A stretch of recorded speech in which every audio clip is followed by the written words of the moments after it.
You seem like a very, how do I put this, uninhibited woman. You think so? I am no different from other Parisian women. Not since May 1968.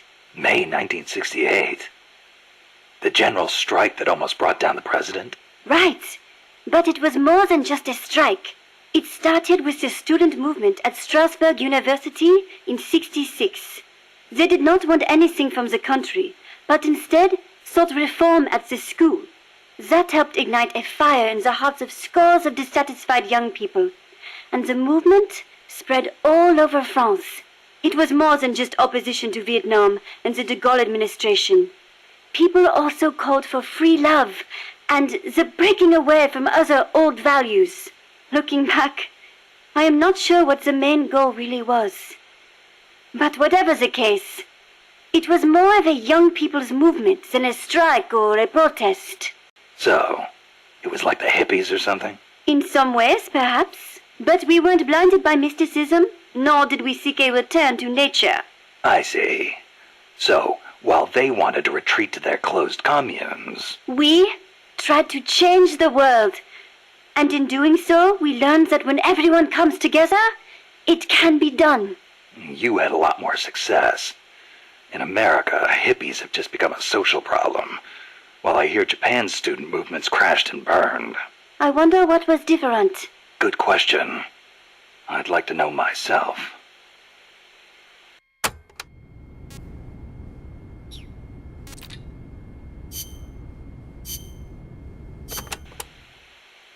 AI stands for artificial intelligence. It refers to a man-made machine possessing an intellect on par with that of a human being. Is that even possible? Possible. You've seen it with your own eyes. What the AI weapons are capable of. How Peace Walker carried out the boss's will in the end. No mere machine could ever choose to sacrifice itself like that. I just can't see how a bunch of circuits and switches could have a will of its own. It's called the ghost in the machine, Snake. And it exists.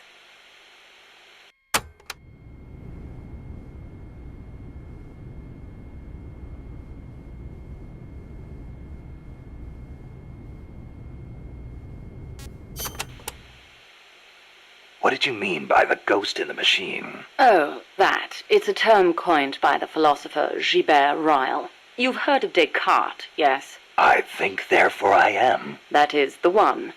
Descartes espoused the dualistic theory of mind and body. He believed that our thinking minds exist in a separate dimension from our bodies, which are governed by the laws of physics. But, if that were true, then couldn't you say that a mechanical body, inhabited by a ghost mind, is a human being? Ryle criticized Descartes on those grounds, saying such a thing surely wouldn't be human. Why'd you bring it up? I wasn't thinking of Ryle in particular when I said it. I simply thought that if a person is composed of a machine and a ghost, perhaps the opposite is true as well. Perhaps, by placing a ghost inside a machine, we could, in effect, give birth to a new person. And that was your idea for the boss AI? The moment you ripped the memory board out, the mammal pod ceased to function. It should have been dead. And yet, Peace Walker righted itself, singing a song of peace. I couldn't help but feel that her soul had come to inhabit Peace Walker.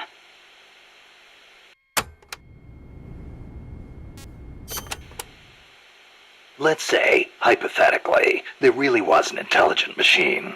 How would you prove it?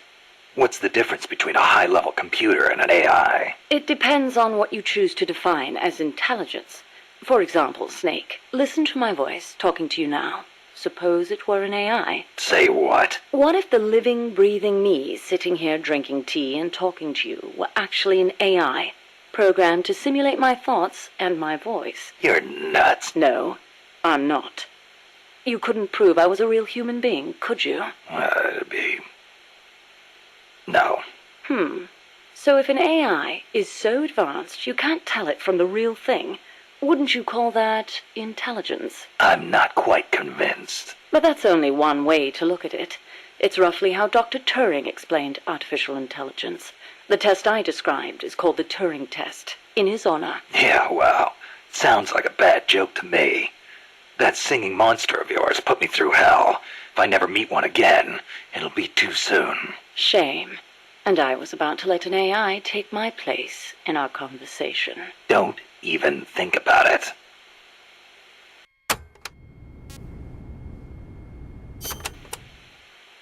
Dr. Alan Turing is known as the father of computer science. It was he who formulated the basic theory of AI. During the war, he worked for GC and CS. The government's cryptology school. The one that broke Enigma. The very same. Without him, they might never have been able to decipher the Germans' code. But then, they arrested him. Why? Weren't his some of the greatest contributions to winning the war? Homosexuality was a crime in Britain back then, and he was gay. I know exactly how crushed he was. I feel it's my duty to further his AI research. Like the Imitation Game, huh? Huh. You know it then. The clue that inspired the Turing test came from a trifling little party game. You exchange written notes with another person behind a screen and try to guess their gender, whether they're a woman or a man, pretending to be a woman. It's surprisingly difficult to tell the difference. Man or woman, human or machine. What do the differences even mean? Dr. Turing was fascinated by the differences between men and women. Perhaps that's what led him to formulate his test.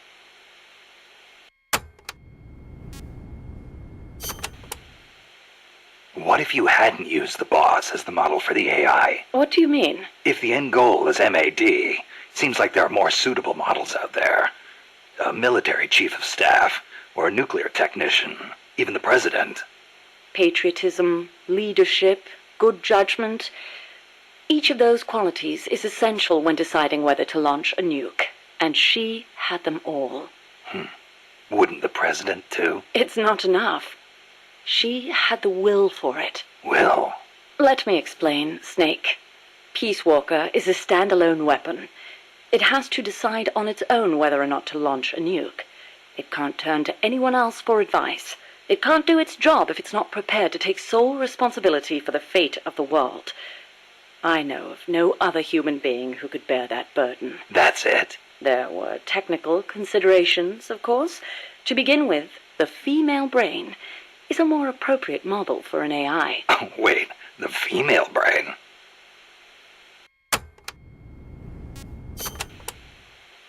What do you mean by that, modeling your AI after the female brain? Snake, what is the human mind capable of that a computer is not?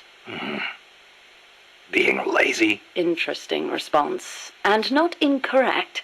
But the answer I was looking for was empathy. Empathy? The ability to feel for others, to be more precise. Love for a child. Pity for the weak. Grief for the dead. All of these are particularly well developed in the female brain. That's stretching it a little. On the contrary, it's perfectly reasonable. The male brain, on the other hand, may be well suited for systematic thinking, but it's less able to empathize. In that sense, it's closer to a computer. So if your objective is to make the AI think more like a human... You need to teach it how to empathize like a woman. The novel, Do Androids Dream of Electric Sheep, deals with this very problem. In the book, an empathy test is used to distinguish between machines and human beings. As machines become more and more advanced, our society will gradually become more and more systematic. Our cities will teem with robot-like people, unable to feel for others. We cannot allow that to happen. Computers must learn to empathize. The same goes for humans, only more so. Well, what about yourself? You make these claims, and yet I've never seen you empathize with a real person. It's true. Until now, I was a prisoner of death. It was my intention to die upon the completion of Mammal's development. She was my one reason to live. But you changed your mind. I did. Because she taught me the dignity of living. My eyes are open now. I want to go on living and seeing real people. Huh. I see.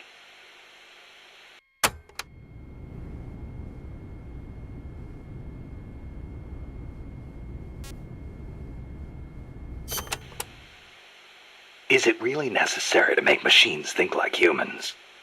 I think empathy would get in the way of making the decision to retaliate. I admit, human thought may not be fully compatible with level-headed decision-making. Then again, is there such a thing as non-human thought? The moment computers became so advanced that they could calculate faster than human beings, a new dream was born. Dream? If we can create a machine that can do advanced mathematics, why can't we create one that can think like a human? The 19th century author, Auguste Villiers L'Isle-Adam, wrote a book called Tomorrow's Eve, in which the protagonist fashions an artificial woman to serve as his ideal lover. I believe the idea of creating an intelligent being with our own hands is one of mankind's oldest dreams. So AI is a product of people's dreams, then? Not only AI, civilization itself is the process by which mankind gives form to its dreams. But not all dreams are pleasant. Some have expressed fears about non-human intelligence. Yeah, they want the benefits with none of the risks. Some fear that intelligent robots might rise up and rebel against their human masters, as portrayed by the Czech writer Karel Čapek in his Rossum's Universal Robots, or in the 1970 film Colossus, the Forbin Project, where intelligent supercomputers in the US and the Soviet Union join forces and plot to subjugate humanity. Isaac Asimov offered a specific solution to these fears with his 3 laws of robotics, which demonstrated that while robot intelligence is different from that of humans, the two can coexist. In order to endow computers with intelligence, we must first have a thorough understanding of what intelligence is, and that is where the need for a practical and feasible expert system arises.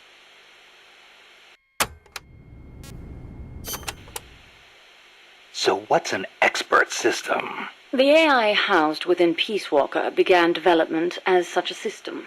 An expert system is a type of proxy program by which a computer makes decisions as an expert would.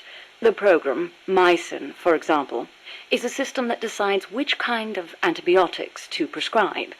The system asks the patient a series of questions to narrow down the range of appropriate drugs. So you program Peace Walker to prescribe live nuclear warheads instead of penicillin. What I realized, however, was that a simple expert system wasn't up to the task. You need more than expertise to launch a nuke. Indeed, expertise is a necessary prerequisite, but insufficient on its own. Deciding to launch a retaliatory strike requires consideration of a wider range of factors. In such a scenario, the entire global situation becomes the criterion for making a decision. Makes sense. You screw up the prescription and the whole world goes into anaphylactic shock. A weak AI that only has a limited range of knowledge upon which to base its decisions won't cut it. Therefore, I had the AI study the boss's thought patterns, thus creating a true expert system. A strong AI. You couldn't leave the world in the hands of something with anything less than absolute worldview. I could have built a simple expert system in no time at all. Say, how would you like a system that decides which guns you should equip according to the mission's parameters? I'll pass. I'm not going to leave my life up to somebody else's judgment. Especially not a machine.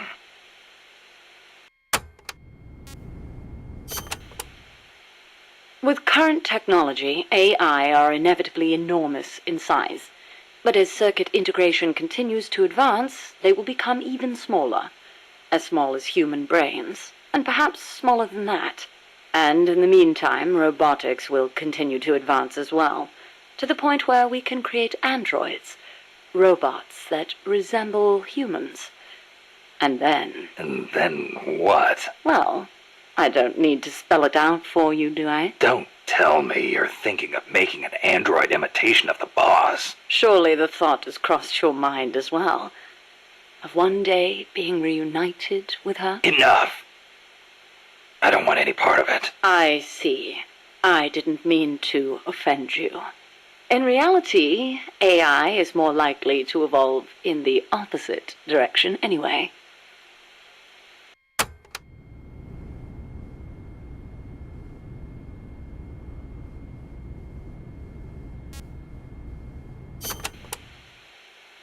opposite direction.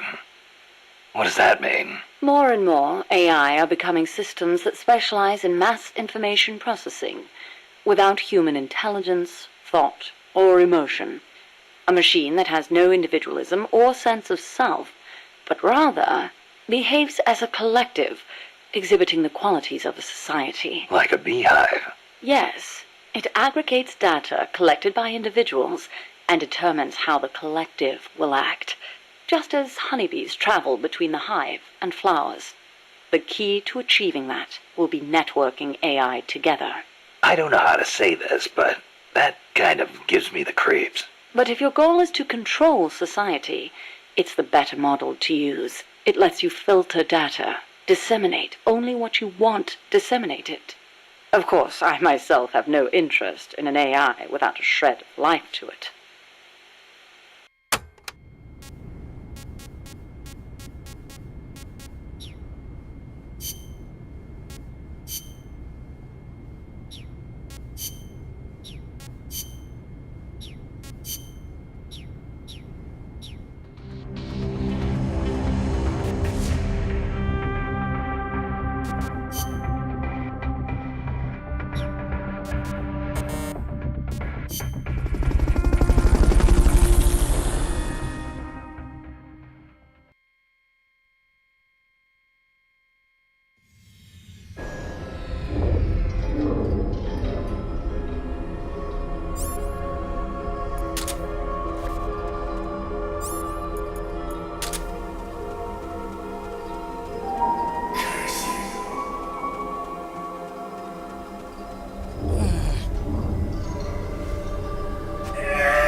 Head for the recovery zone. We'll pick you up there.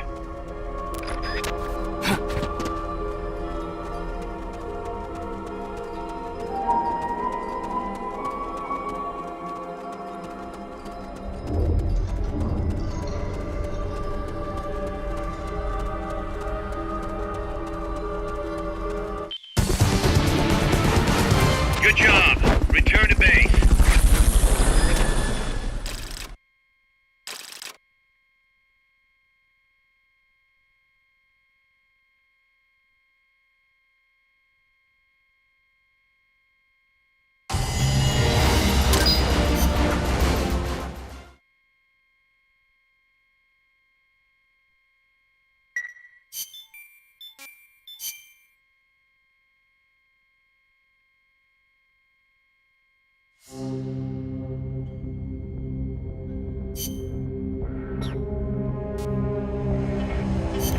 Let's get...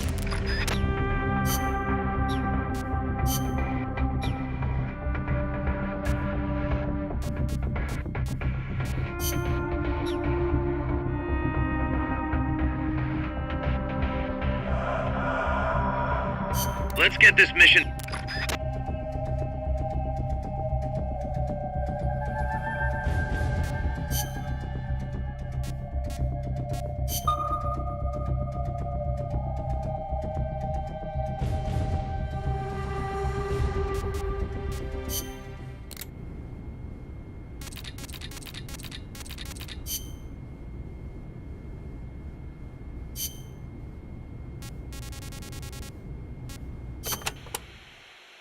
Earlier, you called the mammal pod a butterfly.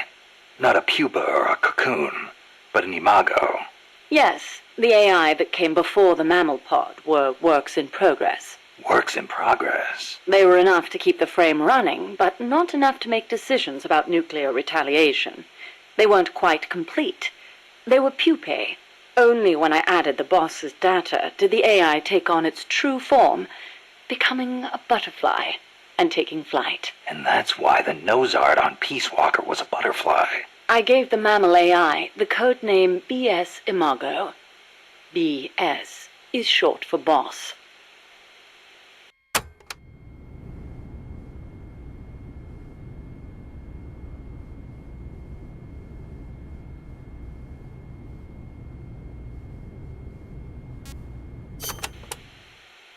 Huey called that gigantic unmanned chopper a chrysalis.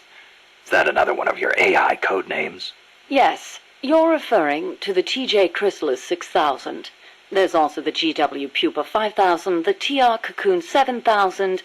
I get it. A hovercraft type and a treaded type. And those letters on the front. TJ, GW, or whatever.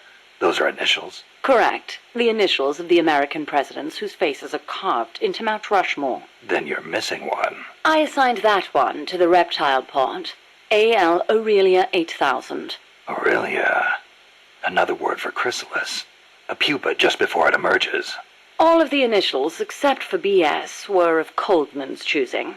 I chose mine from the storied ranks of British royalty. MS, AV, EW. What do those stand for? You can't guess. Why, Mary Stuart, Alexandrina Victoria, and Elizabeth Windsor. All queens. Of course.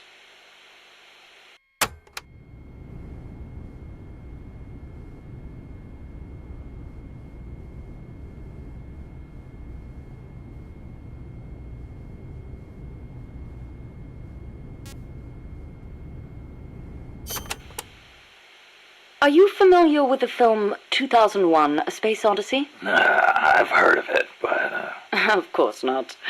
I didn't expect you to be cultured enough to appreciate such things. Yeah, thanks. Anyway... 2001 features an AI called HAL, a highly advanced system that controls an exploration spacecraft. It can converse with people, and even play chess. Huh. Now where have I heard that before? The way HAL was portrayed was truly superb. How so? HAL is given secret orders that not even the ship's captain knows about. Naturally, he's not allowed to divulge them to the crew. The stress of it causes HAL to crack. Crack? Go crazy. Though there are those who interpret it differently. One by one, HAL kills off the crew until the captain finally shuts it down. The film offers amazing insights into AI, their growth, their utility, their faults, and their fear of death. Well, you must have found it useful in your research then. Must you always be so utilitarian? It doesn't matter whether or not it's useful. What matters is that it inspired me. Then it was useful. Never mind. The portrayal of Hal wasn't the only wonderful thing about the film. It was full of hints about the future of human evolution. Truly, a film for the ages.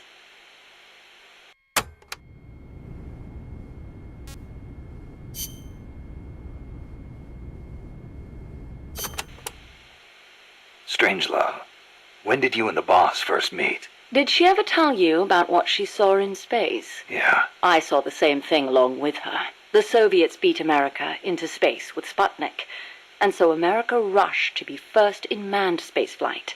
NASA used her as their top secret guinea pig, launching her deep into the cold blackness of space. I took part in the project. as a scientist. You were there with her? Yes. For a brief time. We were one and the same, she and I. We sought each other out, completed each other. Did you know that inside every woman there's a universe? And that we are able to sense this in each other? We connected because of our empathetic female brains. As time went on, I began to have doubts about offering such a noble soul as sacrifice. Why did she have to... The flight test was a narrow success, and she miraculously made it back alive, but her mind and body were horribly mangled, and there was nothing I could do for her. We were no longer one and the same. She went away, and I, having nothing else to live for, immersed myself in AI research, hoping that no one would ever have to make her sacrifice again. I never knew. It's not really worth knowing. We were ships passing in the night, that's all. Perhaps someday I'll tell you the long version, if you're interested.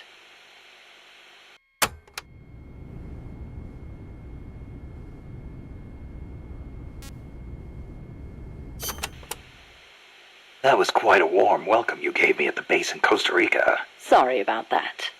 But I simply had to know. The boss's final act. Yes, by inputting her thoughts and actions into the AI, I was imbuing it with her mind.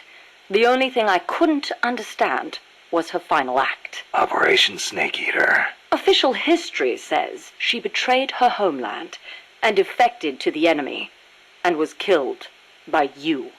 But it didn't make sense. The boss would be the last person on Earth to betray her country. It was logically inconsistent.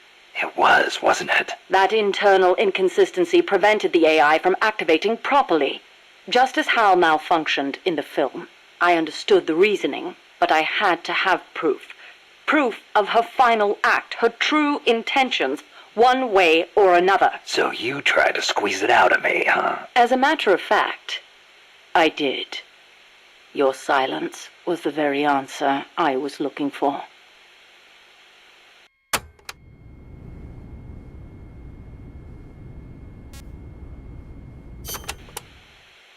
That white horse the boss rode. The Andalusian, yes. How'd it get to Costa Rica? I went looking for it. It was her final witness. Even if it couldn't speak, I found it and brought it here. Where? I thought for sure it'd be blown to ashes by those MiGs. I searched the ends of the earth for that horse, and found it at last in a horse market in Britain. Britain? Are you saying it came all the way over the Ural Mountains, through Europe, and across the English Channel? Who knows, really? Perhaps someone took it there. Wait, the thought never occurred to you that it might be a different Andalusian that only looks the same? I can't prove it. Or rather, I couldn't. What do you mean? You should know best of all. That horse wouldn't let anyone ride it. And believe me, I nearly killed myself trying. The only one it allowed on its back was you. That was the proof. Though I hate to admit it. And to think, I ran it to its death. But in that last run, it regained the glory of its youth, using the last of its strength to pursue its former master. Any horse would wish for such a fine end.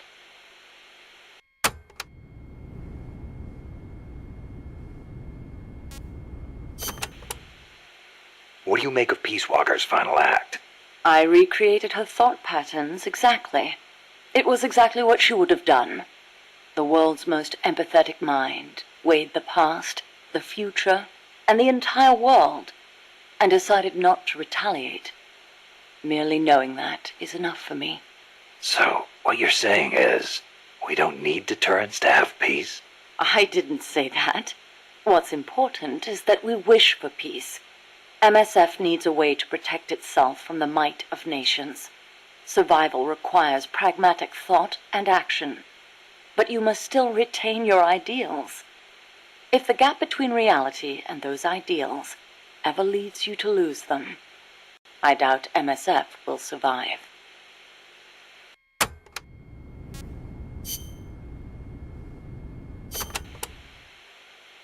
Strangelove. Is that a code name? No, just a nickname. Don't tell me you don't recognize it. From Kubrick's Dr. Strangelove, or How I Learned to Stop Worrying and Love the Bomb. It's a film that came out in 1964.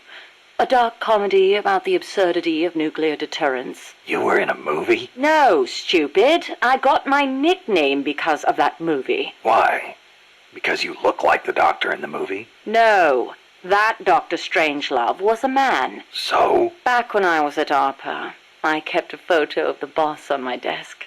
I was totally engrossed in my research and showed no interest in the opposite sex. Plus, I had a photo of a woman on my desk. The fools around me turned it into a cruel taunt, calling me Strangelove. Even for a bunch of shut-ins who never went out to the cinema, that title seemed to ring true with them. Anyhow, in their eyes, homosexuality was something strange. They were incapable of seeing things outside the lens of their own standards. Being strange means you have your own unique point of view. I rather considered it an honor.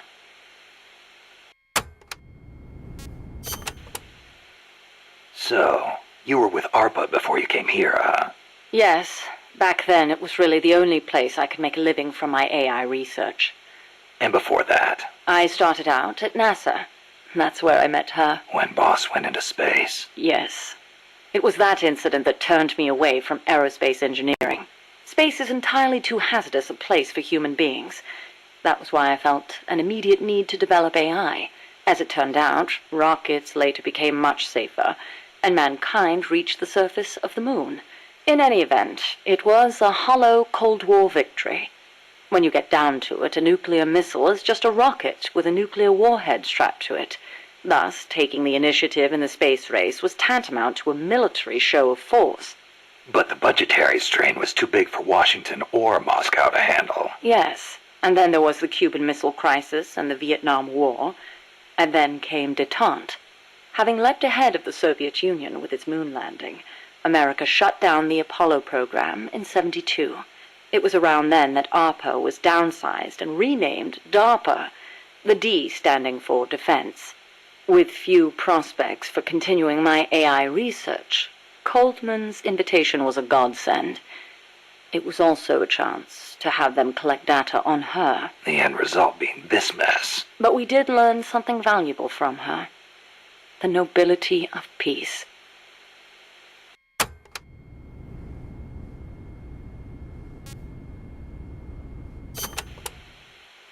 Why'd you agree to come here, to Mother Base? You intrigued me. Me? Hold on. You're not planning on modeling your next AI after me. Not a bad idea, but I have no intention of ever again attempting to transplant human thought into machines. Oh, that's a relief. You are the man who inherited the boss's will. You're gathering people around you, even now, shaping them, building a new organization. I'd like to see how it turns out. You're not planning to go back to AI research? I never said such a thing. Of course my work will continue. Here? In my eyes, the growth of MSF as an organization is analogous to the development of the nervous system. The way you become intertwined, stimulate each other, branch out in new directions. It's really quite inspirational. Interesting way to put it. Of course, I intend to repay you for your hospitality. The fruits of my research will be at your disposal. Why not assign me to the R&D team? I promise you won't be disappointed.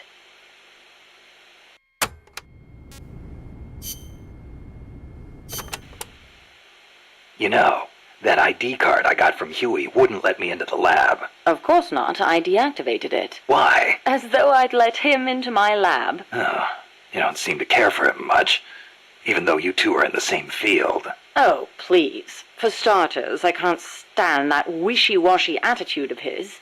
If he's got something to say to me, he should be a man and come say it in person, not write some furtive letter. But if his card doesn't work, how's he supposed to— And another thing, the way he always demeans himself. Every other sentence begins with, I could be wrong, but... Why can't he just do what he does and be confident about it? Well, there was the thing about his dissertation being plagiarized. The real problem is he doesn't have a whit of independence in him. In Costa Rica, and even back at NASA, he was always following people around, asking if there was some way he could help. Why doesn't he stop his whining, take a stand, and face up to me? I think I know how he feels. And to top it all off, he seems to enjoy referring to himself by that nickname I gave him. I simply don't get it. How can he be so submissive? So, Huey was a nickname you gave him. That's right. I took it from the name of a drone in the science fiction film Silent Running. Drone. It's a type of worker robot. The way he follows people, just waiting for them to boss him around, is so similar. I couldn't help myself. Oh, it's an American film directed by Douglas Trumbull, the man who did the special effects for 2001: A Space Odyssey. Imagine that. A scientist who likes science fiction. And that's not all. There's more. He's a man. Hang on. I seem to remember you saying he should be more of a man. Yes. Well, he is an awfully good scientist. Without his reptile pod, my mammal pod wouldn't function, just as the cerebrum can't exist without the cerebellum and the brainstem. He did a fine job of designing it. I'll give him that. That sounded suspiciously like praise. It's merely an objective observation. I like people who possess the will to move forward. I have no time for those who refuse to take control of their lives. Until he does, my opinion remains the same.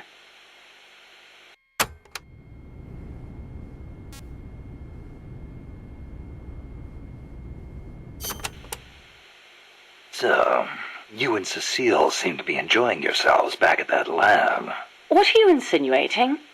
I only kept her because I didn't want our secret to be known. And the personal baths. You could have left her in there alone and locked the door from the outside. Yes, well, she seemed anxious, so I... Now, why would she be anxious? She was beautiful. I was only admiring her beauty. She was terrified. I never meant her any harm.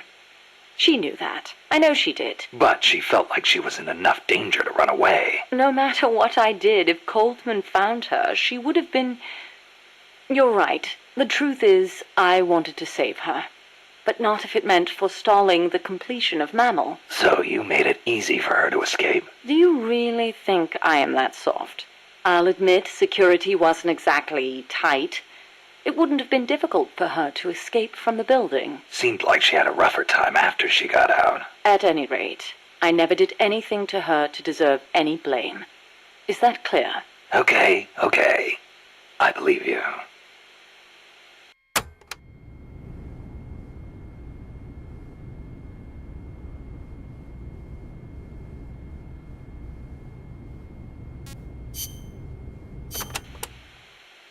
Huey's probably mentioned this, but just to be clear, there's a limit to the parts we can produce here at Mother Base. Therefore, I've built Zeke's AI using memory boards you pulled from other AI weapons. Will that work? In the human brain, individual functions are spread across multiple regions. The same is true of AI. Multiple parts sharing the same function interlink to strengthen that function. For example, the more sensor memory boards you have, the greater Zeke's search and detect capabilities will be. Install more movement boards, and you'll increase its mobility. Meaning the AI's capabilities change depending on how much memory we give it? Exactly. The more boards you install, the more powerful a function will be.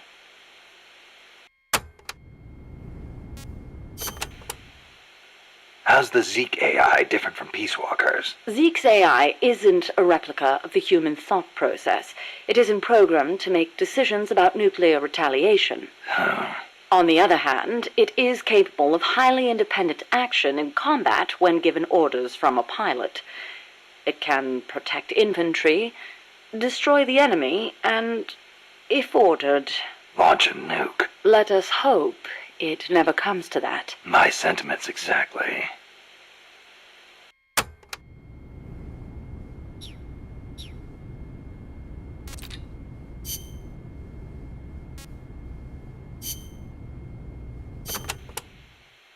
I'm about to leave for Costa Rica, a place completely unfamiliar to me, and on a top-secret mission for the CIA, no less. No guarantees I'll come back alive. Might even get rubbed out by the CIA itself. So I'm leaving behind this record, for her sake. For the boss's honor. Ever since I was a child, I've loved to look up at the night sky. I'd go outside after sunset and drink in the cold air. The moon, Venus, so many stars floating on the edge of infinity. In Manchester, it wasn't very often you saw the night sky in all its star-studded glory, but it was enough to stir a deep longing inside me. Even as others cowered beneath Nazi air raids, I was out there, watching the skies, dreaming of one day reaching the heavens. There were, of course, more practical concerns. My skin was incredibly sensitive. Even the slightest bit of sun would turn it an angry shade of red. Playing outside during the day was completely out of the question. Naturally, I hardly ever had a chance to play with other children my age. But I never felt lonely for it. Their way of thinking was irrational, making them simple, easy to predict. The boys would talk of tanks and aeroplanes and creepy, crawly bugs. The girls of pretty dresses, glass beads, and tea and cakes. Of boys they liked. I never had much to say on such matters. The curious thing is, adults really aren't all that different. They're simple, capricious, especially men. As they get older, their heads fill with thoughts of women, and more women. Thankfully, I always did have a head for mathematics. When I was about 10, I'd visited Dr. Turing, who lived nearby. We'd sit and discuss mathematical logic. The lights were always on at his house, even in the dead of night. Theoretically, he'd say, there's no algorithm that a computing machine couldn't reproduce. Dr. Turing wasn't foolish like other men, although I didn't find out why until later, after he died. The time will come, he'd say, when computers will be able to think for themselves. That idea rocked me to my core. My aptitude for mathematics brought me closer to the stars. I breezed through school, then went to America for university. While I was studying at Caltech, NASA was established. I signed up in a heartbeat. I was a pretty good computer engineer at the time, and NASA needed skills like mine. The work was enjoyable. Even though I'd given up on going into space myself, it was a pleasure just being a part of it all. I was assigned to Project Mercury, America's effort to compete with the Soviets in manned spaceflight. 7 men were chosen as pilot candidates for the program, becoming heroes overnight. People called them the Mercury 7. The project made good progress, more or less. We had all the funds and materials we needed. After countless hours of analysis, we even had plans for something on par with Sputnik. We thought it'd only be a matter of time before we caught up with the Russians. They'd sent a dog into orbit and brought it back safely to Earth. But NASA top brass dismissed that success as a fluke. The Americans recovered their re-entry capsules at sea, but the only ocean bordering the Soviet Union is the Arctic, so their re-entry capsules had to make impact on land. A dog was one thing, but human spaceflight would still take some time, or so we thought. At the end of January 1961, we successfully put a chimpanzee named Ham into orbit. He returned to Earth as healthy as ever. NASA was giddy with success. It was then that a new woman showed up for duty. She was a backup pilot and advisor. She was beautiful, with blonde hair, strong mouth, and a steely gaze. But there was something else in those eyes, a twinkle of something warmer, of affection. It was the boss. She took one look at us in our revelry and murmured, "Savor this joy today, because tomorrow you'll have to face the truth." And she was right. The next day, our project schedule was accelerated. We'd received new information that the Soviets were mere months away from putting a man into space. The brass had misjudged the Russians. We couldn't afford to allow the shock of another Sputnik. Somehow, we had to get a man into space before the Russians did. It was an utterly impossible task. We'd only just put our first chimp up. With a human on board, failure was not an option. Especially if it were one of the Mercury 7 Golden Boys. And on top of that, the brass wanted to put a window in the spacecraft. The pilot wouldn't be a test animal this time, they said. And when this hero came back alive and well, they wanted him to describe what he'd seen. It was madness. Adding a window to our existing spacecraft would leave it unable to handle the stress. Not to mention the problem of shielding the occupant from cosmic rays. But the boss rose to the task, and splendidly. She claimed to be a layman when it came to space, but caught on keenly to new ideas and concepts. She was demanding of herself and of others. She seemed rather cold-hearted at times. But I was smitten. She was beautiful, yes, but more than that, she was wise. Her mind was thoroughly rational. And yet no matter how I tried, I could never predict her actions. It was easy for me to assume that her judgments were drawn from an enormous base of knowledge. Quite simply, her life experiences were more diverse, more intense than anyone else's. To me, they seemed boundless in their breadth. In her, I saw a reflection of the night sky. Perhaps because I too was a woman, she and I became close. I couldn't go out in the sun, but she lit up my life. Her light was soft, like that of the moon. I was so happy. With her unerring guidance, the project steadily regained its footing. But one issue remained, the pilot's safety. When the day came to choose a pilot, the Mercury 7 just quietly walked out. Who could blame them? It was far too great a risk to take. Even if they'd volunteered, NASA would never have let them go. They were national heroes, basking in the media spotlight. There was no way they'd be sent on such a mission. The conference room was silent. Then, slowly, she raised her hand, almost as if acting out a scene from a movie.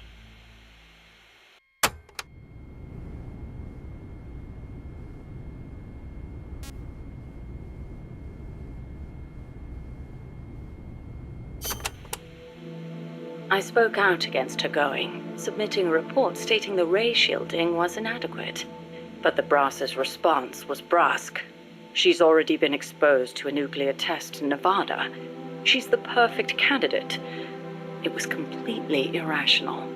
Repeated exposure to radiation would only increase the danger. But the government was still reeling from the Soviet success with Sputnik. There was no hope of getting a rational response. They were simply too panicked. People can be so obtuse when it comes to things they can't see. I, however, understood all too well. Just as invisible ultraviolet radiation scorched my skin, heavy particle radiation from space would cause irreparable harm to human tissue. In a word, she was expendable. It was during the boss's pre-flight checkup that I noticed something strange on the X-ray of her skull. Part of the right hemisphere of her brain was damaged.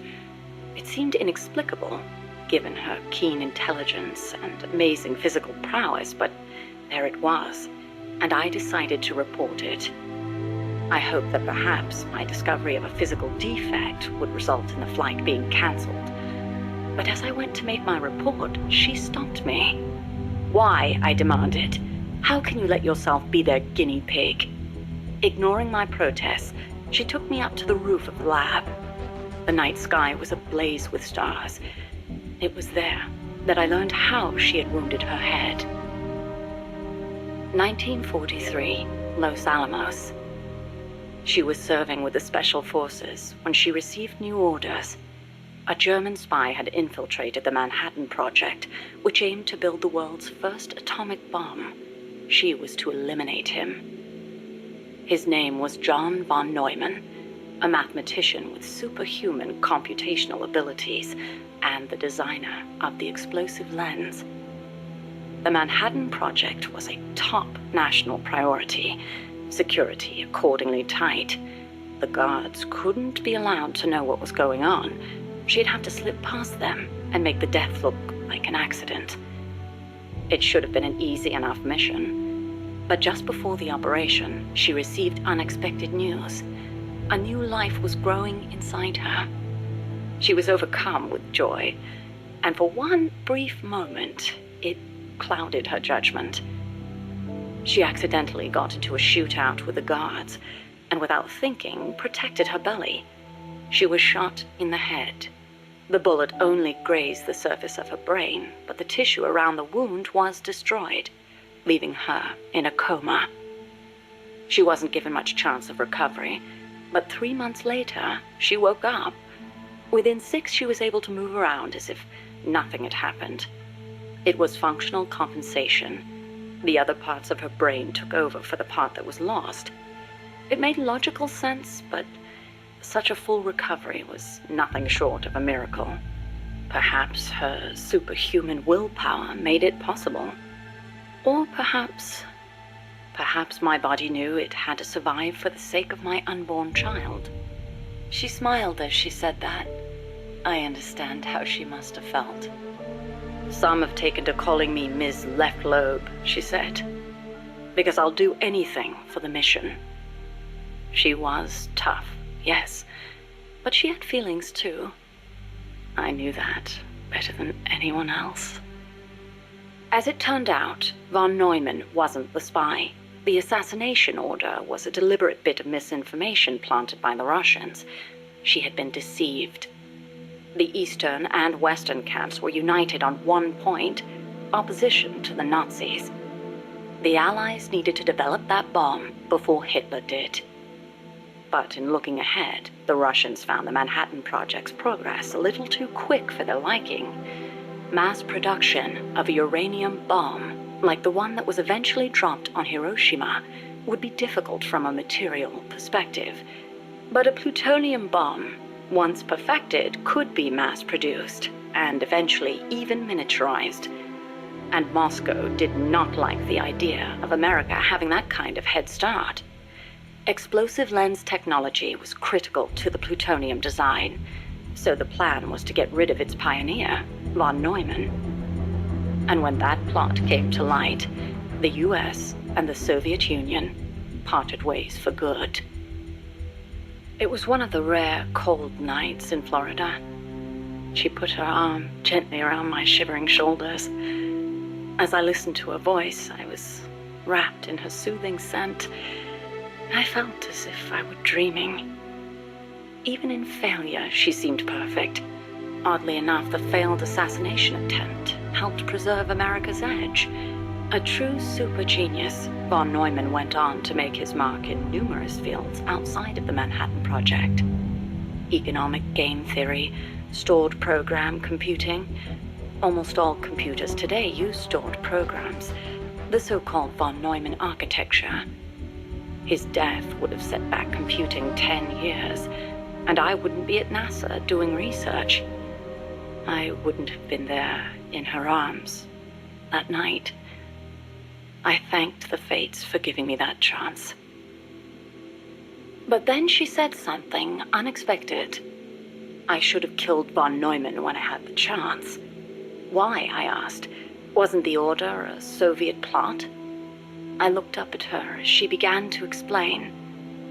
Yes, von Neumann was innocent, and killing the innocent is a grave crime.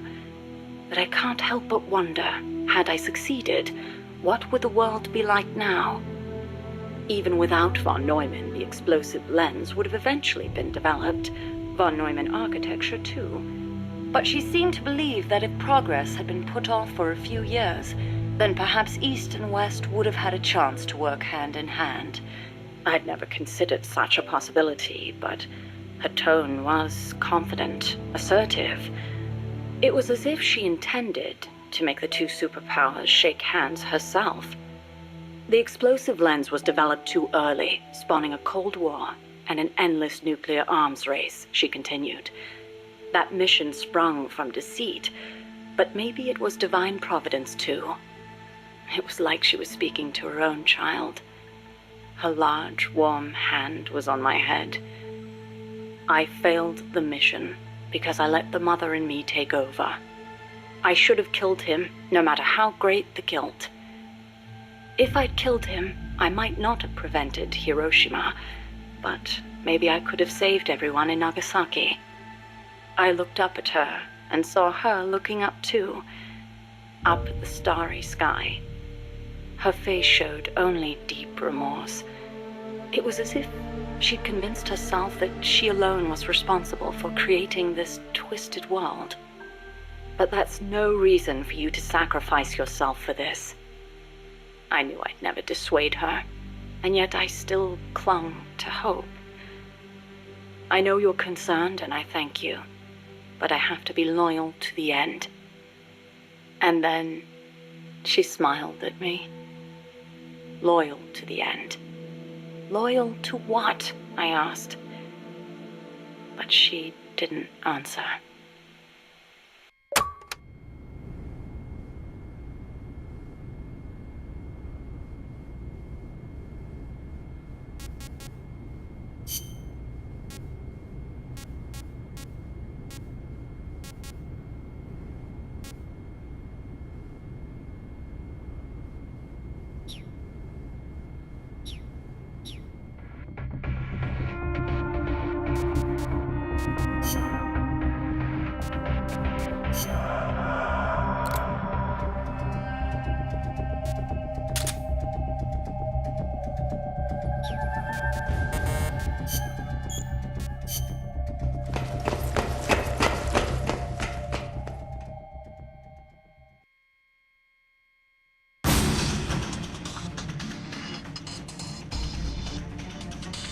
Defend Mother Base! Shoot those missiles down!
Recovery zone.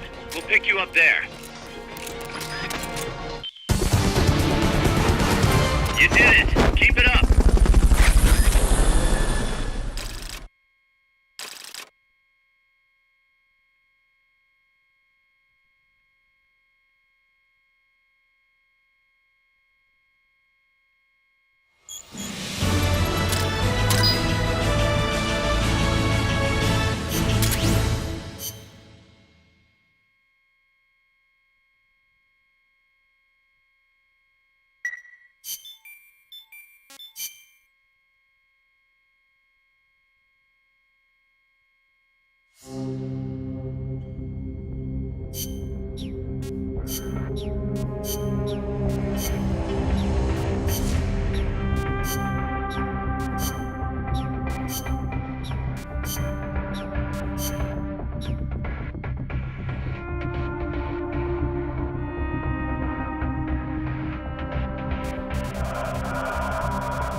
Commence.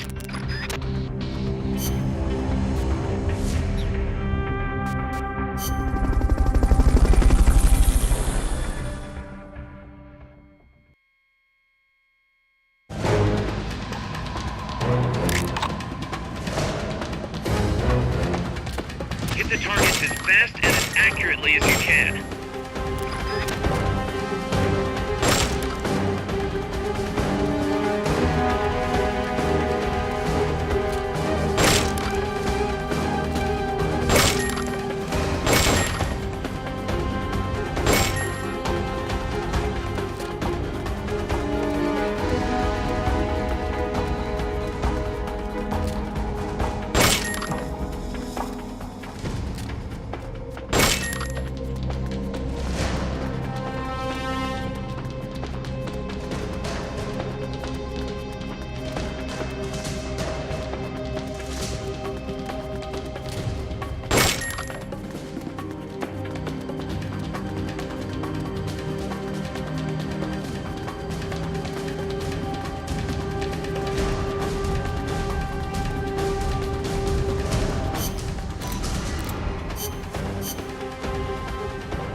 Hit the targets as fast and as accurately as you can.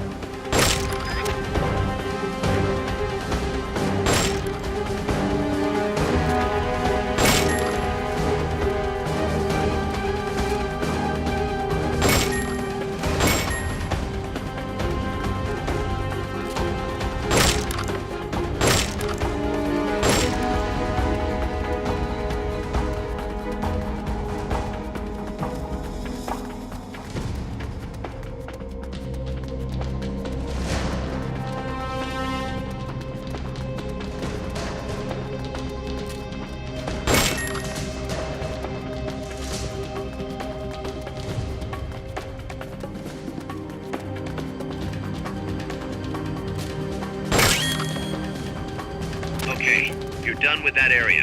Head for the goal.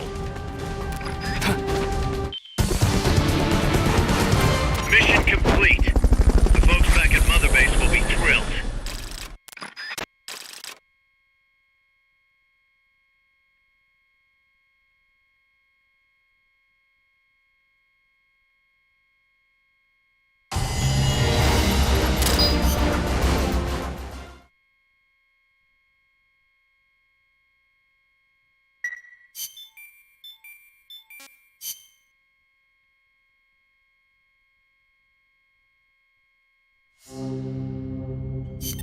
Commence.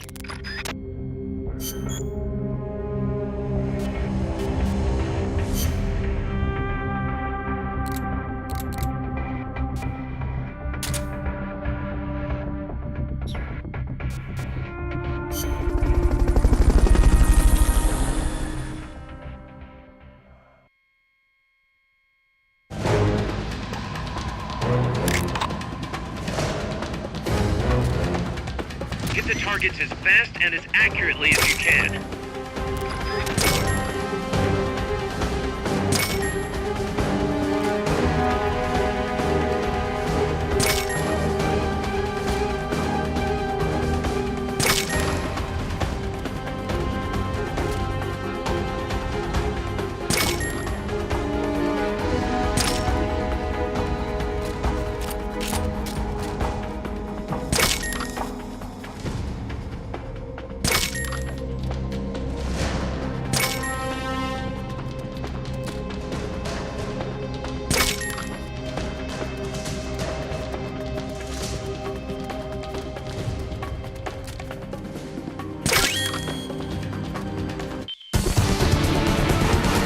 Good job.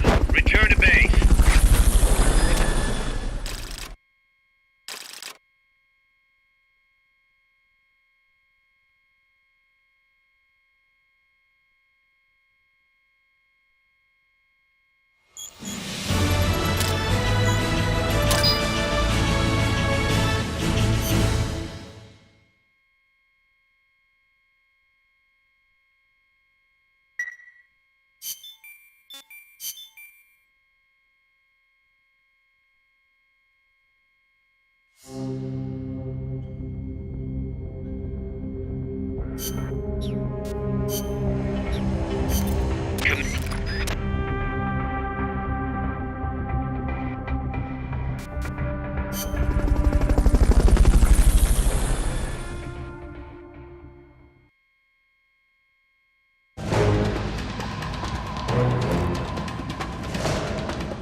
Hit the targets as fast and as accurately as you can.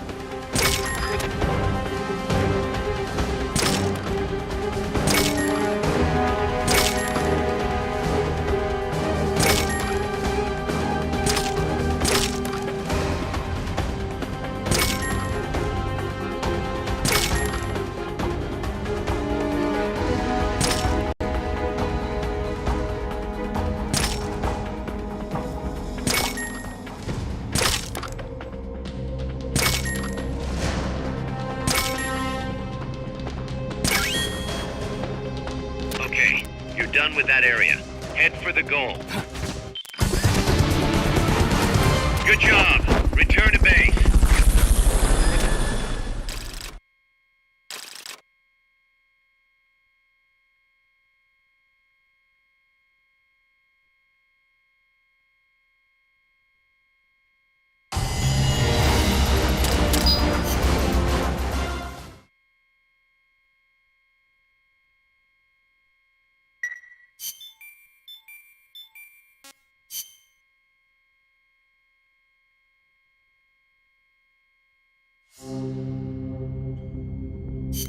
Commence.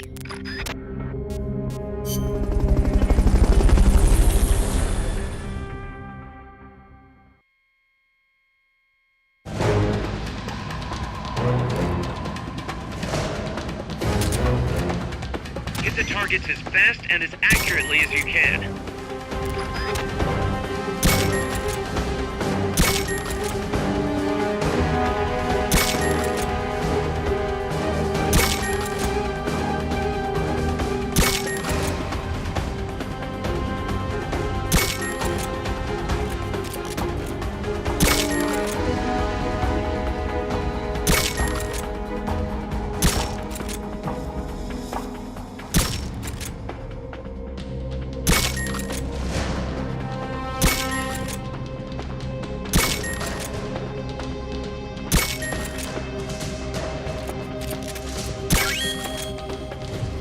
Okay, you're done with that area. Head for the... Good job. Return to base.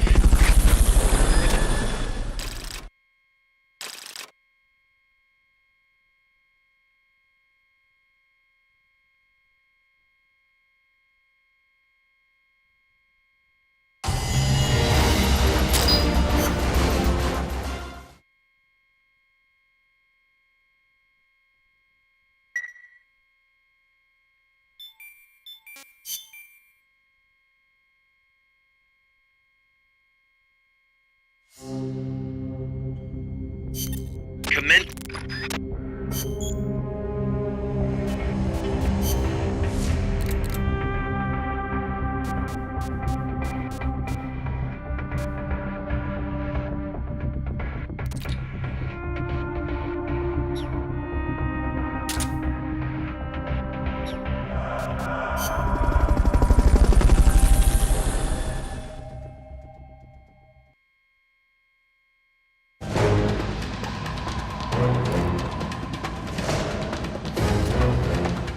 Hit the targets as fast and as accurately as you can.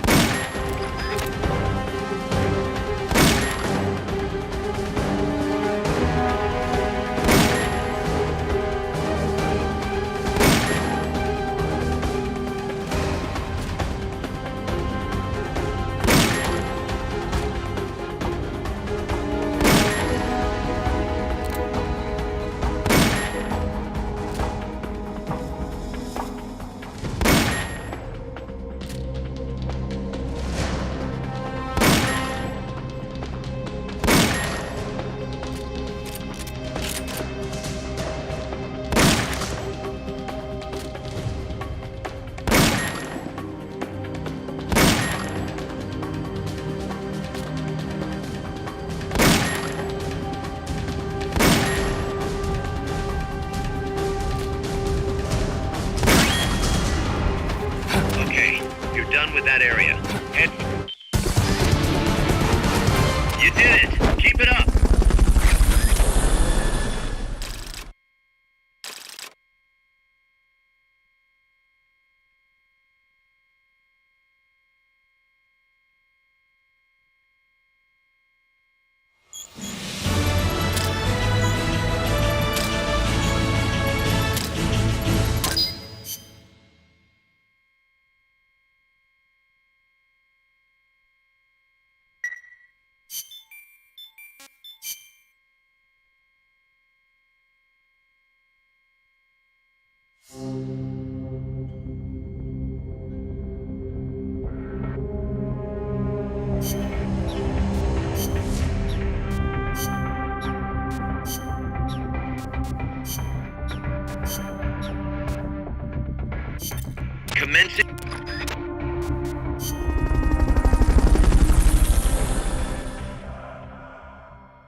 Hit the targets as fast and as accurately as you can.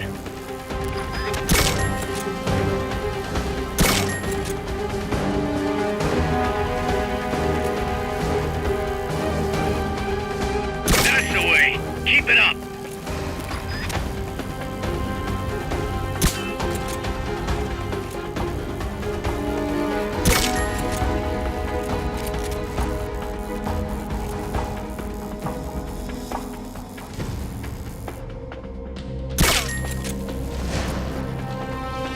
Bravo. Nice work.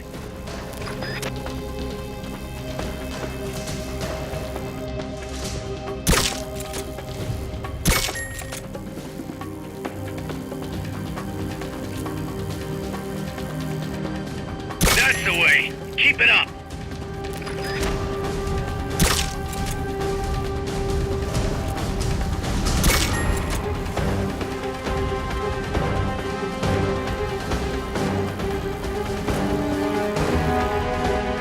Bravo. Nice work.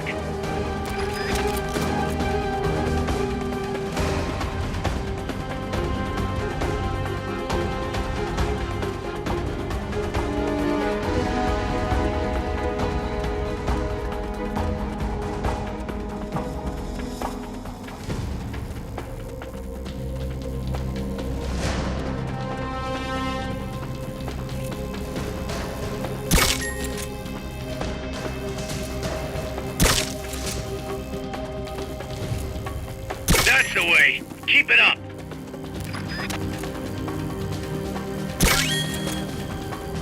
Okay, you're done with that area. Head for the goal. Good job. Return to base.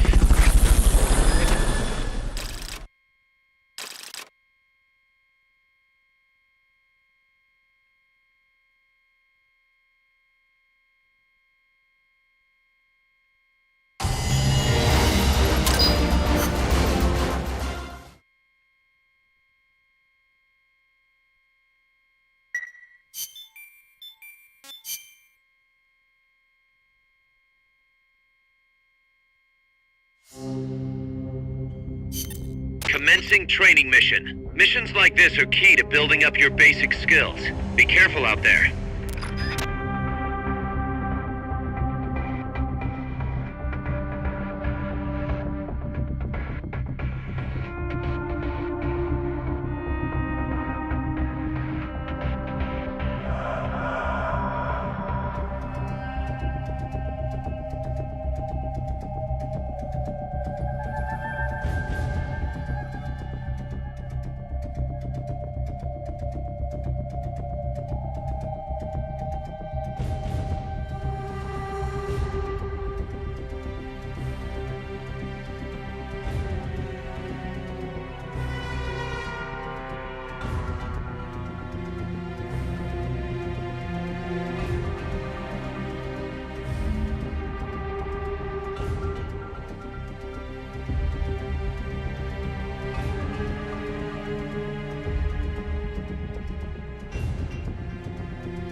targets as fast and as accurately as you can.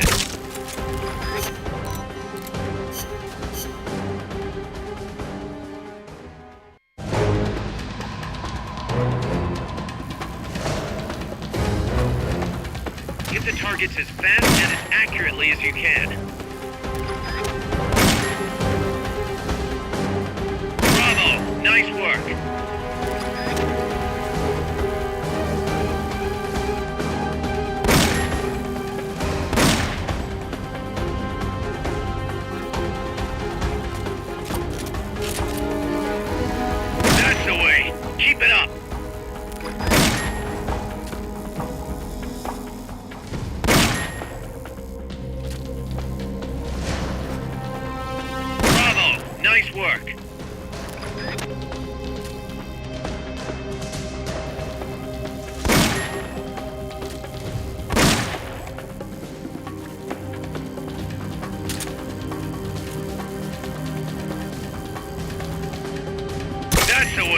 Keep it up!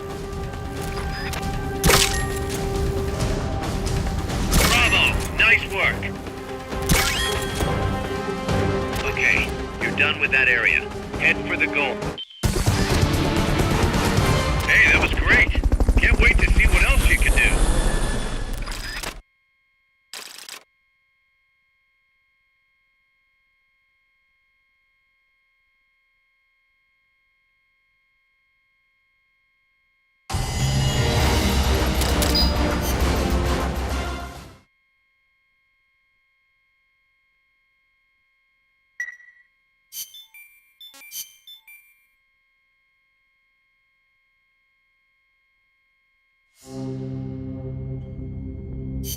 Commence.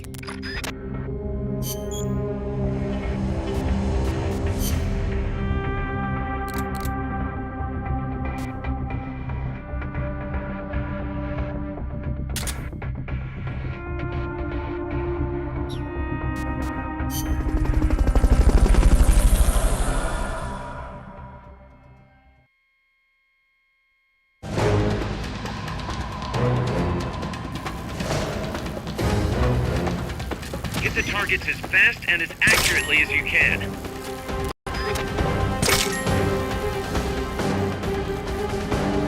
That's the way. Keep it up.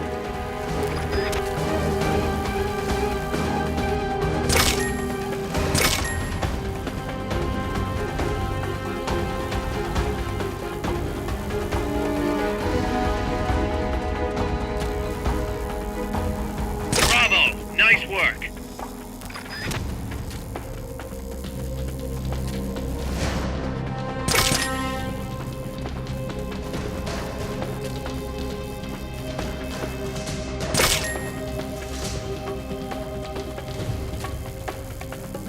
That's the way. Keep it up.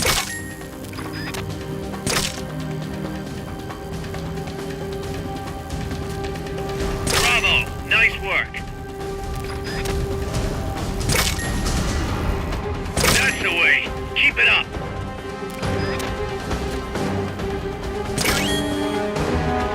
Head for the recovery zone. We'll pick you up there. Good job. Return to base.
You're fired.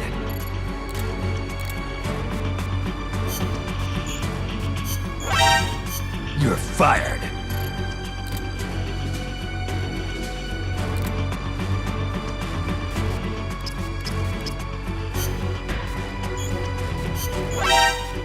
You're fired.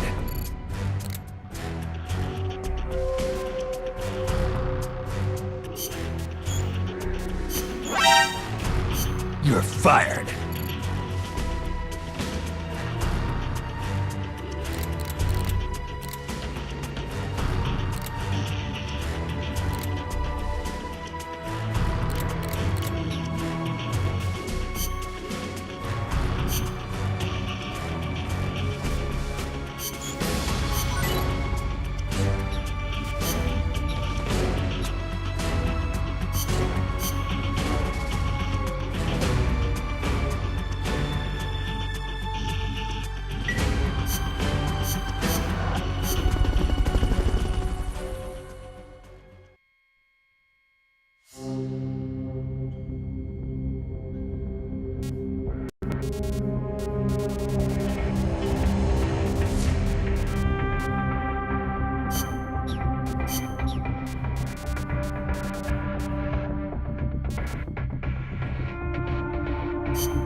Let's get this mission.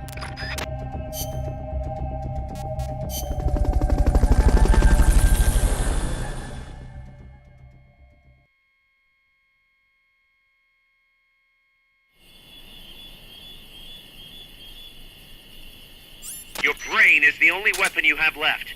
Do whatever it takes to keep going. Freeze!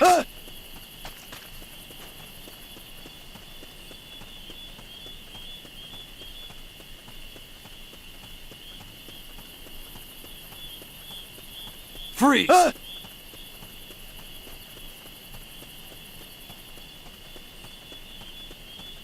Freeze!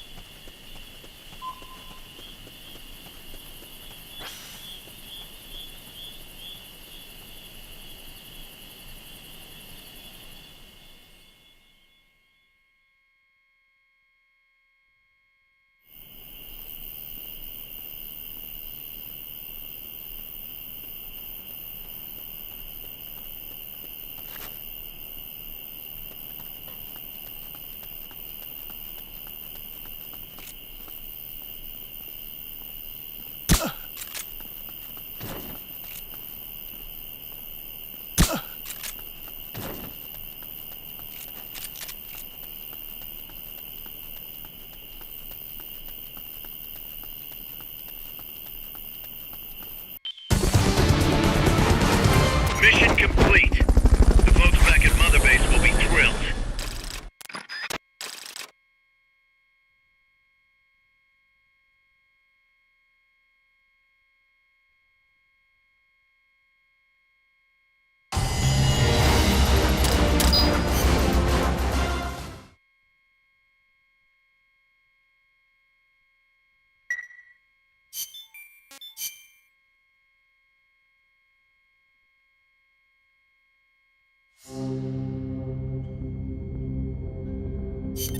Let's...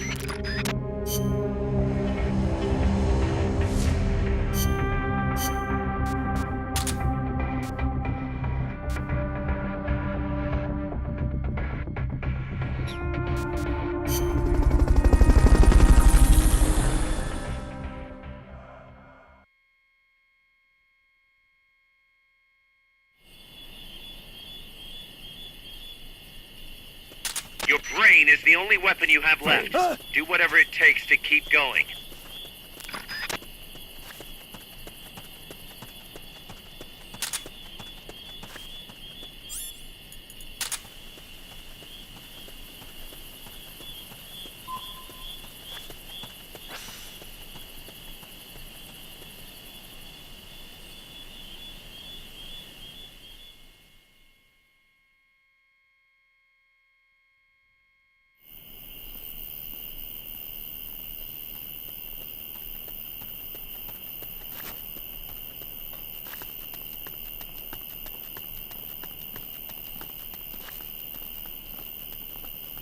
Freeze!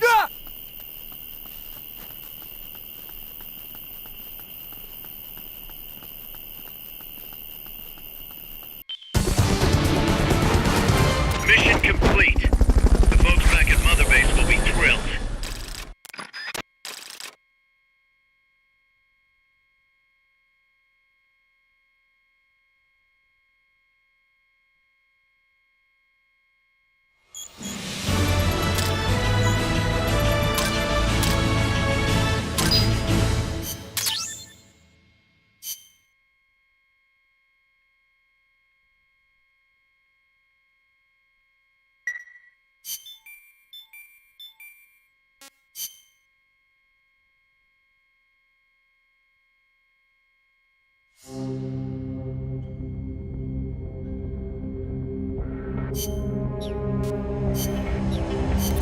Let's get this...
Freeze.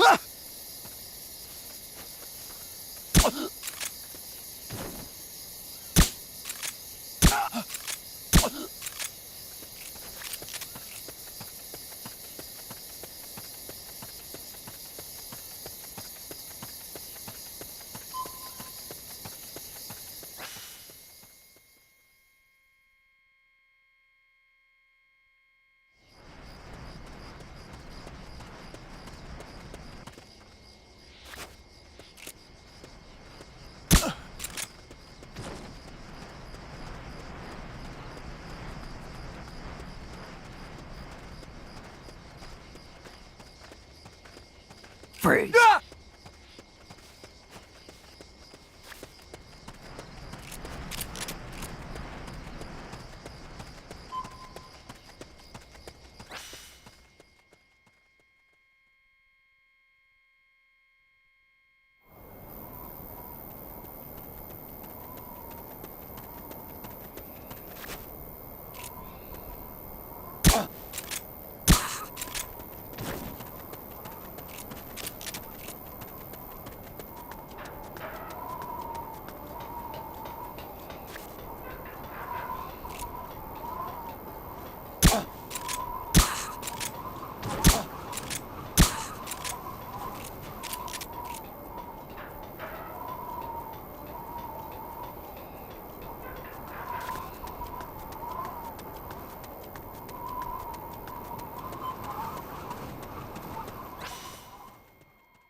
Huh.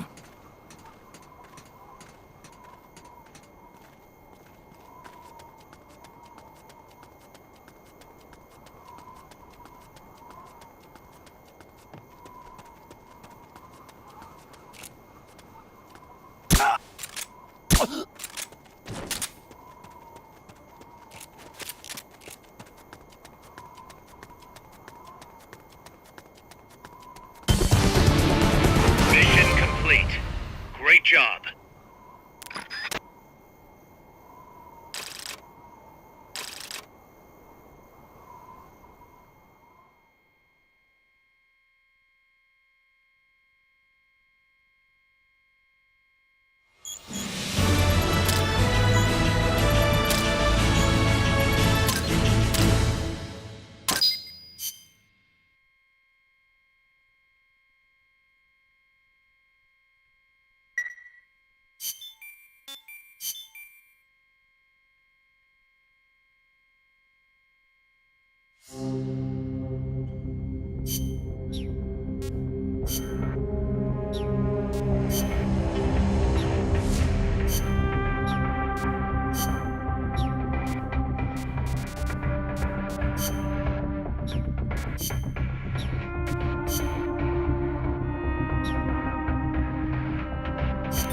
Time for you.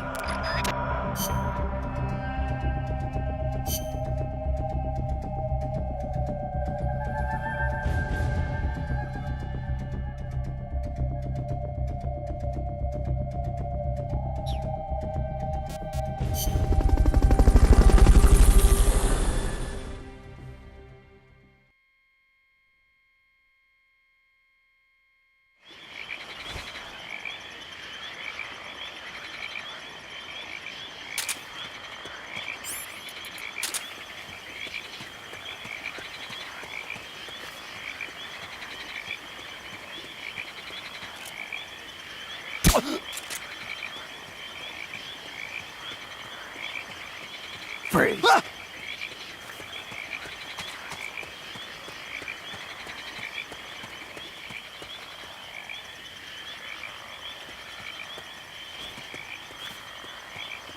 Freeze.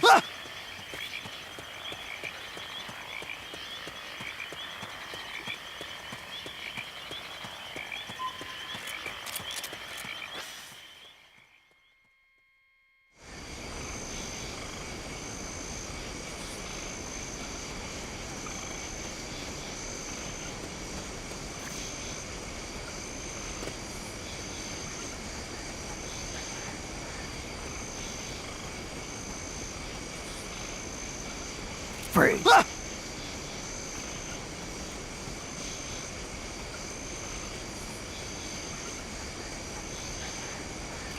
Freeze.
Freeze.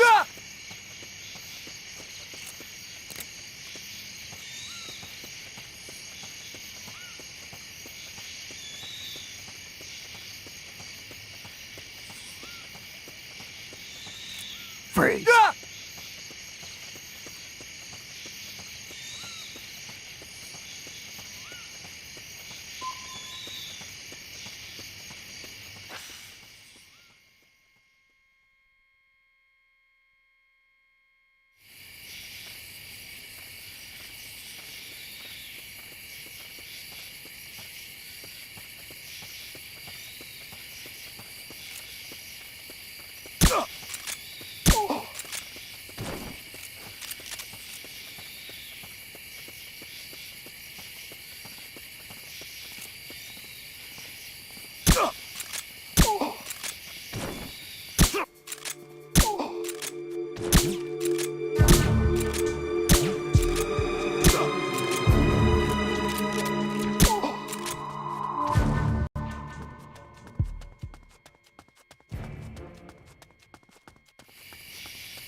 I knew you could do it. Piece of cake, right?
This is a high-risk mission. You'll be facing some powerful...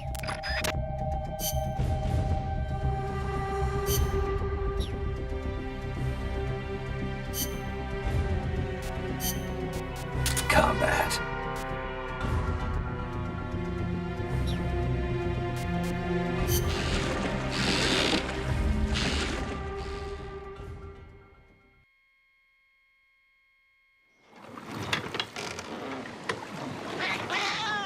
About time. Let's go, Trenya.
big ones, boss.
Commencing mission.